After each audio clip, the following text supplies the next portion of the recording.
Hello, friends, and welcome to the Exams Made Simple. So, we are back again with the Hindu Complete Newspaper Analysis for 28th of February 2025. 28 फरवरी का the Hindu newspaper analysis देखेंगे. Request केवल इतनी रहेगी कि please do like it and do comment on the video. Like और comment ज़रूर करिए. जो भी कमेंट करना है, कुछ भी अक्कड़ बक्कड़ बम्बे वो कुछ भी लिखना है आप लिख सकते हैं फ्रॉम योर एंड. कंटेंट अच्छा लगता है तो तारीफ के 2 शब्द लिख सकते हैं, और अगर लाइक तो करना ही करना है, ठीक है. तो please do that from your and. जो लोग भी देख रहे हैं वीडियो, एक मेरी रिक्वेस्ट समझ करके कर लीजिएगा, बट डू दैट. स्टार्ट करते हैं. कंटेंट आपको इससे अच्छा कहीं नहीं मिलेगा, ये मैं गारंटी आपको ज़रूर दे सकता हूँ. तो ये कोई नहीं कह पाएगा वीडियो में कि ये बेस्ट कंटेंट है, लेकिन मैं कह रहा हूँ कि आप देख लीजिए, सारे मिला करके देख लीजिए, है ना. सारे वीडियोस देखिए, लेकिन इससे ज़्यादा बेहतर आपको कंटेंट ऑप्टिमाइज्ड नहीं मिलेगा. स्टार्ट करते हैं आज के न्यूज़पेपर एनालिसिस को. हम सबसे पहले आते हैं सेकंड थर्ड पेज की न्यूज़ में. सेकंड पेज में एक न्यूज़ है, पीएम डिग्री रो. अब आप सबको पता है प्राइम मिनिस्टर नरेंद्र मोदी जी की डिग्री देखने के लिए कुछ लोग बहुत व्याकुल हैं, और इसीलिए दिल्ली यूनिवर्सिटी में उन्होंने आरटीआई यानी कि राइट टू इन्फॉर्मेशन एक्ट के तहत रिक्वेस्ट की थी. बट उसके बाद मामला थोड़ा आगे बढ़ा और चीफ इन्फॉर्मेशन कमिश्नर तक पहुंच गया था. चीफ इन्फॉर्मेशन कमिश्नर ने जो ऑर्डर दिया था डीयू को, वो ये दिया था कि आप डिग्री दिखा दीजिए. 1978 बैच के हैं, बैचलर ऑफ आर्ट्स से, ठीक है ना. तो जो व्यक्ति वहाँ से पास आउट था, उसी ने ये कहा था कि भाई हमको डिग्री दिखा दो. ठीक है, दिखा देनी चाहिए थी, कोई बहुत बड़ी बात भी नहीं थी. बट डीयू ने नहीं किया. डीयू ने कहा बहुत पर्सनल डॉक्यूमेंट है, ये है वो है, हम नहीं दिखा सकते. चीफ इन्फॉर्मेशन कमिश्नर ने ऑर्डर कर दिया कि नहीं भैया आपको दिखाना होगा, ठीक है ना. तो यहाँ पे देखो, following an RTI application filed by a person, the CIC on December 21, 2016 allowed inspection of records of all students who cleared the B exam in 1978. ठीक है, तो ये इन्होंने CIC का ऑर्डर कहा था, और DU ने इस चीज़ के थोड़ा अगेंस्ट जा चुके हैं ना. मतलब उनका कहना है कि हम नहीं दिखाएंगे, ये वो सारी चीज़ें हैं. थोड़ा सा इस न्यूज़ आर्टिकल में जो हमको जानने की ज़रूरत है वो है सीआईसी के बारे में. सीआईसी के बारे में अभी एक्चुअली रूल चेंज हुए थे. अभी recently right to information act में अमेंडमेंट किया गया था 2019 में, ठीक है ना. 2019 में राइट टू इन्फॉर्मेशन एक्ट के अंतर्गत अमेंडमेंट किया गया. पहले क्या था, पहले चीफ इन्फॉर्मेशन कमिश्नर का जो सिलेक्शन होता था वो इलेक्ट होता था for a term of 5 years, है ना. 5 साल का टेन्योर था, बट उसको हटा दिया गया है. Now the new bill says कि जो सीआईसी है it will be for such tenure as the central government prescribes. तो ये सेंट्रल गवर्नमेंट प्रिस्क्राइब करता है. They are not eligible for reappointment. They are not eligible for reappointment. ये भी आप याद रखिएगा. ये 2-3 चीजों में ही क्वेश्चन आएगा, अगर क्वेश्चन आएगा सीआईसी से. तो तीसरा है कि उनकी सैलरी का जो डिसीजन है वो भी कौन करता है, सेंट्रल गवर्नमेंट. तो बहुत ज्यादा पावर्स अभी बीच में कई लोग इसके अगेंस्ट भी थे कि भाई राइट टू इन्फॉर्मेशन को बहुत ज्यादा गवर्नमेंट ने अपने कंट्रोल में कर लिया है ना. सर टेन्योर भी देख रहे हैं, सैलरी भी देख रहे हैं, तो फियर एंड फेवर में ना काम करने लगे. इसलिए बहुत इंपॉर्टेंट पद होते हैं ना सारे सीआईसी और ये सब. जैसे प्राइम मिनिस्टर का ही मामला आ रहा है, तो आप देखो अगर सीआईसी फ्री नहीं होगा तो कभी नहीं बोल पाएगा कि आप डिग्री दिखाइए. But all these things are there. I hope you got clarity regarding these 3 points. ये आप याद रखिएगा, ठीक है ना. आगे मूव करते हैं, देखते हैं और क्या इंपॉर्टेंट न्यूज आर्टिकल है. यहाँ पे deep sea region identified in Tamil Nadu for oil gas exploration. अब यहाँ पे देखो 2 टर्म्स आपको देखने को मिलेंगे. सबसे पहले ओएएलपी. ओएएलपी का मतलब क्या होता है, यहाँ पे है ओपन एकरेज लाइसेंसिंग पॉलिसी. अगर आपसे कभी भी कोई भी व्यक्ति, देखो क्वेश्चन जो आएगा वो कभी इसको डिफाइन करने के लिए नहीं आएगा, केवल क्वेश्चन आएगा ओएएलपी न्यूज में रहता है, ये किससे रिलेटेड है. एक तो याद रखिएगा ये ओपन एकरेज लाइसेंसिंग पॉलिसी है ना. ओपन एकरेज लाइसेंसिंग पॉलिसी, जो बिडर्स होते हैं खुद ही बताते हैं कि कौन सा हाइड्रोकार्बन ब्लॉक पे उनको माइनिंग करनी है, माइनिंग राइट चाहिए, एक्सप्लोरेशन के राइट चाहिए. अब याद रखिएगा दूसरा जो क्वेश्चन आ सकता है वो आ सकता है कि ओएएलपी किससे रिलेटेड है. तो याद रखिएगा it is related to the hydrocarbon licensing. Hydrocarbon mining licensing के लिए के रिलेटेड है ओपन एकरेज लाइसेंसिंग पॉलिसी, ठीक है ना. I hope you got clarity regarding that as well, ठीक है. तो यहाँ पे देखो लिखा भी है hydrocarbon exploration and licensing policy regime, HELP जिसको बोलते हैं, कि आप खुद ही बताओ कि कौन से में आपको करना है. तो अभी रिसेंटली गल्फ ऑफ मन्नार का एक रीजन है तमिलनाडु में, जहाँ पे ऑयल एंड गैस एक्सप्लोरेशन के लिए जिसको सेलेक्ट किया गया है, और काफी इन्वायरमेंटलिस्ट्स ने कंसर्न रेस किया कि भाई देखो, चूंकि gulf of Mannar is a very biodiversity rich reserve, ठीक है. Gulf of Mannar is a biosphere reserve and काफ़ी रिच भी है. तो वहाँ पे ऐसा ना हो कि उसके जो इंडेंजर्ड स्पीशीज है जैसे कि डिगोंग काऊ, टर्टल्स, मरीन मैमल्स, ये सब उनको कहीं इंपैक्ट ना पड़ने लगे. तो this is the issue which is going on. I hope you got clarity. I hope आपको रीजन समझ में आ गया होगा और न्यूज़ समझ में आ गई होगी. अगली न्यूज की तरफ बढ़ते हैं. Revenue secretary Tuhin Kanta Pandey appointed SEBI chief. अब सेबी का चीफ अपॉइंट किया गया है रेवेन्यू सेक्रेटरी तुहिन कांता पांडे को as the new chairman of securities and exchange board of India. बीच में भी आपको पता होंगे जो पूर्व में चीफ थी निर्मला बुच, उनके अगेंस्ट काफ़ी कुछ चल भी रहा था, इसलिए बहुत सारी न्यूज़ भी थी। तो याद रखिएगा, Tuhin Kanta Pandey is the new chairman of securities and exchange board of India.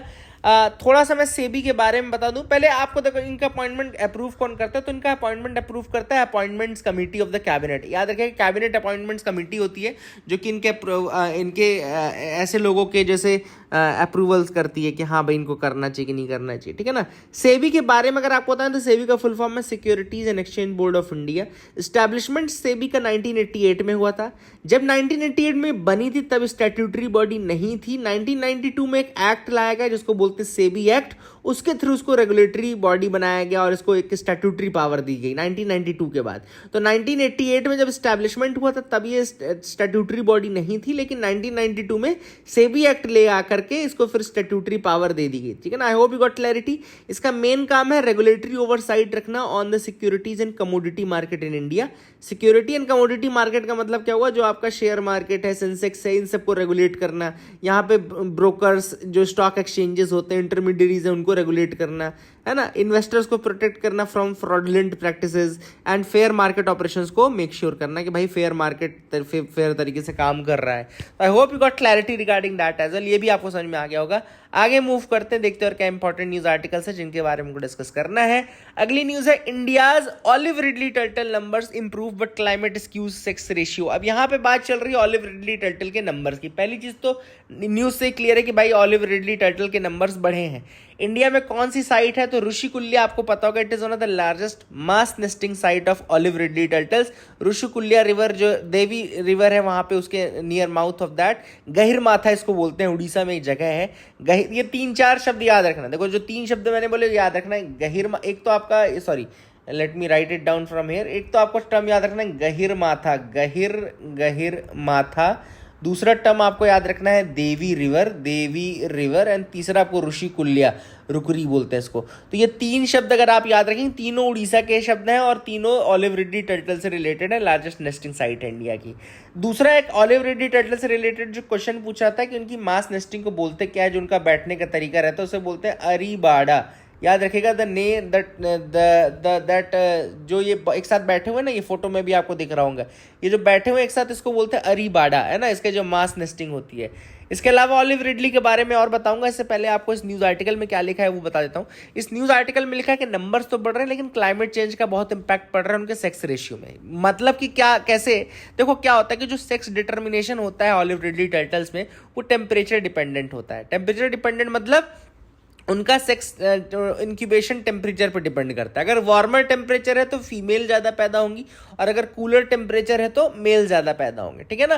तो यहाँ पर दिक्कत ये हो रही है कि बहुत ज़्यादा चूंकि टेम्परेचर है क्लाइमेट चेंज के कारण, तो बहुत सारी फीमेल्स पैदा हो रही हैं। तो जो सेक्स रेशियो है थोड़ा स्क्यूड हो गया। स्क्यूड मतलब कि अनबैलेंस्ड हो गया। अब अनबैलेंस होगा तो क्या होगा, तो इसका मतलब होगा ऑब्वियस सी बात है इसकी पॉपुलेशन आगे आगे धीरे धीरे डिक्लाइन होने लगेगी, है ना। Declining genetic diversity which will affect the future breeding success also. तो काफ़ी इश्यूज हैं जो कि आ सकते हैं because of the skewed sex ratio. तो वही चीज़ यहाँ पे मेंशन्ड है इस आर्टिकल में। आई hope you got clarity regarding this. अगली जो न्यूज़ है वो है could African giant pouched rats. अब यहाँ पे बात जो चल रही है इस न्यूज आर्टिकल में वो अफ्रीका के जाइंट पाउच्ड रैट्स के बारे में चले। चूहों की न्यूज है ये। देखो अफ्रीका में बहुत ज़्यादा दिमाग लगाया गया और चूहों से वो ट्यूबरकुलोसिस डिटेक्ट करवाएंगे डायग्नोसिस करवाने के लिए। तो याद रखिएगा अफ्रीकन जाइंट पाउच्ड रैट्स यानी कि क्रिसेटोमिस एंसोर्जी, याद रखिएगा क्रिसेटोमिस एंसोर्जी इसका साइंटिफिक नेम है। इनको ट्रेन किया जा रहा है to detect tuberculosis in human sputum sample. Human sputum sample मतलब कि जो कफ का सैंपल होता है ना उसको उसमें उसके थ्रू ट्यूबरकुलोसिस डिटेक्ट करने का ये टेक्निक है। रैट्स को ट्रेनिंग दी जा रही है। रैट्स यानी कि big pouched rat, giant pouched rats Cricetomys ansorgei, इनकी सेंसिटिविटी और स्पीड काफ़ी ज़्यादा होती है। They have exceptional sense of smell and which allows them to identify TB positive samples faster than the conventional diagnostic methods. तो ये काफ़ी important technology है जिसके थ्रू टीवी पॉजिटिव सैंपल्स जो है उनको आइडेंटिफाई कर लिया जाता है which is much faster than the conventional diagnostic methods and all. और ये काफ़ी एक्यूरेट एंड कॉस्ट इफेक्टिव भी है। तो research suggest that trained cats can detect TB with higher sensitivity compare to standard microscopy based test. तो बहुत ज़्यादा sensitivity के साथ ये ट्रेंड रैट्स जो है ये डिटेक्ट कर सकते हैं। और बट इसमें कुछ चैलेंजेस ऑब्वियसली बात रहेंगे, जैसे कि कितने आपको ट्रेनिंग देनी पड़ेगी, ट्रेनिंग कॉस्ट एंड ऑल। और दूसरा कि क्या डॉक्टर कम्युनिटी फ्रेटर्निटी इसको एक्सेप्ट करेगी कि नहीं करेगी, है ना, that is a big question. But that is the thing which is going on. I hope you got clarity regarding that. आगे आपको आते हैं एडिटोरियल पार्ट में। जो एडिटोरियल आज हम डिस्कस करेंगे वो है पीडीटी आचार्य का आर्टिकल। बहुत ही अच्छा आर्टिकल लिखते हैं वैसे हमेशा। A process where free and fair elections will be a casualty. Casualty मतलब कि एक ऐसी टेक्निक आ गई है भारत में जिससे फ्री एंड फेयर इलेक्शन तो आप भूल जाओ, है ना। This is what the author says, PDT Achary. ये मेरे शब्द नहीं है, ये पीडीटी आचार्य के शब्द हैं, क्योंकि लिखा ही है free and fair election will be A casualty. अब यहाँ पे देखो जो बात है, जो टेक्निक आई है उसको क्या बोल रहे हैं। तो ऑथर ने बात की यहाँ पे chief election commissioner and other election commissioners appointment, condition of service and term of office bill 2023 की बात चल रही है। आप सबको पता है कि ये जो नया बिल आया था इसके थ्रू जो चीफ इलेक्शन कमिश्नर उसकी सिलेक्शन प्रोसेस चेंज कर दी गई है। अब एक कमेटी बना दी गई है जो कि सिलेक्ट करेगी चीफ इलेक्शन कमिश्नर को। उस कमेटी को लीड तो कर रहे हैं प्राइम मिनिस्टर, दूसरे मेंबर है लीडर ऑफ अपोजिशन और तीसरे मेंबर है यूनियन मिनिस्टर। यूनियन मिनिस्टर में यहाँ पे होम मिनिस्टर अमित शाह जी को रखा गया है। तो अब मैं आपको एक चीज बताता हूँ ऑथर का क्या कहना है। ऑथर का कहना है कि भाई पहली चीज तो है कि ये सुप्रीम कोर्ट का जो जजमेंट आया था उसका कंटेम्प्ट है, उसका अगेंस्ट जा रहा है। क्यों? क्योंकि सुप्रीम कोर्ट ने जो जजमेंट दिया था उसमें उन्होंने ये कहा था कि आपको जो कमेटी बनानी है उसमें आपको चीफ जस्टिस ऑफ इंडिया को भी रखना है, चीफ जस्टिस ऑफ इंडिया को भी रखना है। ये चीज बोली गई थी by the supreme court in that judgment. But आपने चीफ जस्टिस ऑफ इंडिया को हटा करके उसकी जगह यूनियन मिनिस्टर रख दिया। जैसे ही आपने यूनियन मिनिस्टर रखा, हुआ क्या कि गवर्नमेंट का पलड़ा भारी हो गया। ऑब्वियसली बात है। तो it is very much central government dominated. तो अब सेंट्रल गवर्नमेंट डोमिनेटेड एक कमेटी है जो कि इलेक्ट कर रही है चीफ इलेक्शन कमिश्नर, जो कि उन्हीं लोगों के इलेक्शंस ओवरसी करेंगे। तो आप कैसे एक्सपेक्ट कर सकते हैं कि फ्री एंड फेयर इलेक्शन हो सकते हैं जब सेलेक्ट करने वालों को ही, मतलब वही है, पेपर बनाने वाले ही पेपर दे रहे हैं, पेपर बनाने वाले ही पेपर अगर देंगे तो फिर आप क्या मान सकते हैं कि फ्री ये फेयर एग्जाम्स हुए क्या? You can not say that. तो ऑथर ने कहा कि defeats the very fairness and objectivity from that. जो एम था उस जजमेंट का, एक तो आपने वो एम हटा दिया, फेयरनेस हटा दी, and objectivity is also gone from this. तो वही चीज ऑथर ने यहाँ पे कही है पूरे आर्टिकल में, जो मैंने आपको बताया कि it will impact the democracy. क्योंकि ऑब्वियस बात है, election commission of India can not be politically influenced. But अगर इस तरीके की कमेटी है जहां पे दो लोग गवर्नमेंट के हैं, रूलिंग पार्टी के हैं, तो it will be a politically influenced election commission of India and that will affect free and fair electoral process also, which is very much crucial for the functioning democracy. Democracy का अगर एकमात्र feature आप मुझसे पूछे तो वो है free and fair election. अगर वो भी नहीं रहेगा, लोगों के मन में डाउट आएगा, क्रेडिबिलिटी इश्यूज रहेंगे, so that will be there. तो ऑथर ने यहाँ पे कहा कि there should be judicial oversight, और गवर्नमेंट के इस फैसले को जरूर देखना चाहिए बाय द सुप्रीम कोर्ट, क्योंकि ये सेपरेशन ऑफ पावर के अगेंस्ट भी है ना भाई। इलेक्शन कमीशन ऑफ इंडिया और यहाँ पे लेजिस्लेचर से आपके जो लोग हैं वही इलेक्ट कर रहे हैं यहाँ पे एग्जीक्यूटिव को, और जुडिशरी जो वहाँ पे होना चाहिए था फॉर मेंटेनिंग द बैलेंस, वो जुडिशरी वहाँ पे है नहीं, उसको हटा दिया गया है।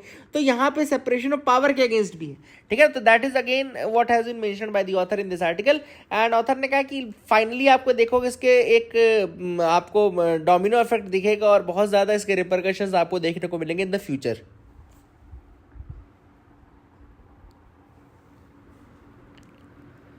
आगे देखते हैं और क्या इंपॉर्टेंट आर्टिकल है। SEC and the Hague service convention. अब यहाँ पे दो बॉडीज के बारे में मेंशन है। एक तो मेंशन है एसईसी के बारे में और दूसरा है हेग सर्विस कन्वेंशन। पहले मैं आपको दोनों के बारे में बता देता हूँ, फिर बताऊंगा क्यों न्यूज में है। पहली चीज तो ये कि जो एसईसी है उसको बोलते हैं US securities and exchange commission. Securities and exchange commission, जैसे आपके इंडिया में सेबी है ना, securities exchange board of India, वैसे वहाँ पे एसईसी है, securities and exchange commission. US government agency है which regulates the securities market, protect investors and ensures fair financial practices in USA. तो वहाँ पे सेबी को एसईसी बोलते हैं, सिक्योरिटीज एंड एक्सचेंज कमीशन बोलते हैं। ये स्टॉक रिलेटेड लॉस को इम्प्लीमेंट भी कराता है और dealers, broker dealers, investor advisers, इन सबको भी देखता है, ठीक है ना। एसईसी के पास और पावर भी है, जैसे कि इन्वेस्टिगेट कर सकता है वायलेशंस को, लॉ सूट फाइल कर सकता है, पेनल्टी इंपोज कर सकता है कंपनीज पे, ये सारी चीज़ें भी इनके पास पावर है। अब देखो होता क्या है, एसईसी को जब ये सब करना है, मतलब कि मान लो नोटिस देनी है, लॉ सूट फाइल करना है, तो ऑब्वियस सी बात है उसको लीगल डॉक्यूमेंट सर्व करने पड़ेंगे। अब मान लो कोई ट्रांस बाउंड्री लीगल डॉक्यूमेंट सर्व कर रहा है, मतलब यूएस का केस है और हम इंडिया का कोई व्यक्ति जिसको लीगल डॉक्यूमेंट सर्व करना है, तो यहाँ पे जो प्रोसेस है वो फॉलो होती है हेग सर्विस कन्वेंशन। याद रखेगा, now this is the second thing which comes into play, Hague service convention. अब हेग सर्विस कन्वेंशन क्या है? Hague service convention on servicing abroad, service abroad of judicial and extra judicial document in civil and commercial matter. Civil और commercial matters में अगर आपको judicial या extra judicial document serve करना है, जैसे कि सबपीना हो गया, नोटिस हो गया, ये सब चीज़ें, तो आप हेग सर्विस कन्वेंशन के फ्रेमवर्क के थ्रू कर सकते हैं। हेग सर्विस कन्वेंशन एक इंटरनेशनल कन्वेंशन है जो कि गवर्न करता है serving of legal documents across the border. याद रखेगा, बॉर्डर के अक्रॉस अगर आपको सर्विस करना है लीगल डॉक्यूमेंट्स का, तो आप हेग सर्विस कन्वेंशन के माध्यम से कर सकते हैं। जैसे कि India is a member of Hague service convention, and इसी कारण से एसईसी जो यूएस की एंटिटी है वो हेग सर्विस कन्वेंशन का यूज करके अडानी के अगेंस्ट अभी लॉ सूट फाइल किया है, वहां पे सबपीना उसको सर्व करना है, ठीक है ना। अडानी आपको पता है न्यूज में भी था for bribery charges and all, तो एसईसी ने वहां से लीगल डॉक्यूमेंट सर्व करना, इसलिए हेग सर्विस कन्वेंशन भी न्यूज में आ गया। याद रखिएगा, India has ceded to Hague service convention in 2006 में हमने इसको साइन किया था, है ना। 94 signatories including India. I hope you got clarity. तो मतलब आपको समझ में आ गया होगा कि क्या है एसईसी और क्या है हेग सर्विस कन्वेंशन, और हेग सर्विस कन्वेंशन क्यों इंपॉर्टेंट है, ठीक है। तो I hope you got clarity regarding that as well. ये भी अच्छी न्यूज आर्टिकल थी। आगे देखते हैं क्या कुछ और इंपॉर्टेंट है क्या। तो यहाँ पे banks will take cautionary stance और लेंडिंग टू एनबीएफसी। अभी recently Reserve Bank of India ने कहा है कि भाई एनबीएफसी को पैसा देते समय थोड़ा आप सोचें, क्योंकि स्ट्रेस बढ़ता जा रहा है ना, और बहुत सारे एनबीएफसी ऐसे भी है जो फेलियर कर रहे हैं फॉर सबमिटिंग देयर लोन्स, पे बैक्स, ये सब नहीं दे पा रहे हैं। तो एनबीएफसी को लेंड करने से पहले रिस्क हो सकता है, इसीलिए आरबीआई ने बोला है। एनबीएफसी आप सबको पता होगा कि एनबीएफसी बेसिकली क्या है, नॉन बैंकिंग फाइनेंशियल कंपनीज हैं। They are financial institutions that provide banking like services but cannot accept demand deposits, है ना। डिमांड डिपॉजिट एक्सेप्ट नहीं करते हैं जैसे कि ट्रेडिशनल बैंक करते हैं। आरबीआई एक्ट के अंतर्गत ही आते हैं, आरबीआई ही गवर्न करता है इनको, बट आरबीआई का रेगुलेशन इतना ज़्यादा टाइट नहीं रहता इनमें। एनबीएफसी अलग अलग टाइप के होते हैं, जैसे कुछ डिपॉजिट टेकिंग होती हैं, कुछ नॉन डिपॉजिट टेकिंग होते हैं। नॉन डिपॉजिट टेकिंग बिल्कुल डिपॉजिट नहीं लेते, वो बैंक और मार्केट पर रिलाय करते हैं। डिपॉजिट टेकिंग वाले जो एनबीएफसी वो पब्लिक डिपॉजिट्स लेते हैं बट डिमांड डिपॉजिट्स नहीं लेते हैं, ठीक है ना। कुछ इंफ्रास्ट्रक्चर फाइनेंस कंपनीज भी होती हैं। और याद रखिएगा कि एनबीएफसी के बारे में एक आध फैक्ट और है कि they can not accept demand deposit. दूसरा, they do not participate in payment and settlement system, and ये भी याद रखिएगा पेमेंट एंड सेटलमेंट सिस्टम में ये पार्टिसिपेट नहीं करते हैं। फाइनेंशियल सर्विसेज प्रोवाइड करते हैं और सीआरआर एसएलआर इन पे लागू नहीं पड़ता है। तो I hope you got clarity regarding all these things, आपको समझ में आ गया होगा। आगे की न्यूज़ आर्टिकल्स और हैं कुछ, तो देख लेते हैं, नहीं है तो आपको बता दूंगा मैं। यहाँ पे तो मुझे कोई खास न्यूज़ आर्टिकल नहीं लग रहा है एग्जाम पॉइंट ऑफ व्यू से, तो that is it for the day. Keep loving us, keep sharing us, thank you and have a nice day.